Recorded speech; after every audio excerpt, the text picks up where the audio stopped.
mission de CECM, c'est de développer, d'analyser et de modéliser tous les flux logistiques dans les entreprises, à partir du fournisseur vers les points de consommation. C'est un domaine où on a trois types de recherches. Il y a des recherches type fondamentales, où on travaille avec l'optimisation et le développement des algorithmes et des heuristiques afin d'optimiser les flux.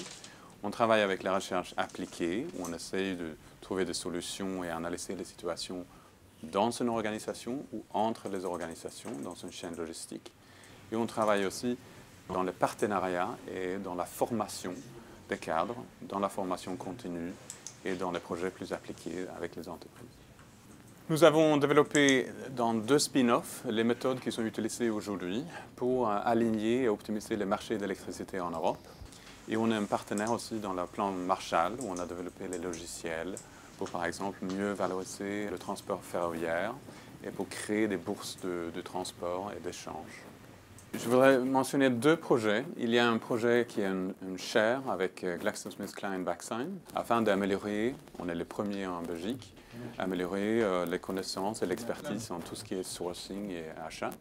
Deuxième, c'est un grand projet en tout ce qui est des optimisations et analyses des ressources partagées, entre autres les ressources pour réutiliser les emballages, mais aussi des plateformes logistiques pour le développement durable, mais aussi pour réduire les coûts pour les entreprises. Les entreprises sont aujourd'hui beaucoup plus confrontées qu'auparavant à des contraintes liées, par exemple, à l'environnement ou simplement à diminuer leur nombre de kilomètres à cause du coût de l'énergie. Et nous réfléchissons avec elles à la manière d'optimiser leur système de transport. On répond à des questions qui peuvent être relatives à l'opportunité de créer une nouvelle infrastructure de transport ou parfois aussi l'impact de l'augmentation des prix du carburant ou d'une taxe CO2 par exemple sur le choix d'un mode de transport. Nous avons fait des choses récemment très différentes comme par exemple le calcul d'une localisation optimale pour de nouveaux terminaux multimodaux, mais aussi par exemple l'impact des changements climatiques attendus sur la navigabilité de certaines voies d'eau.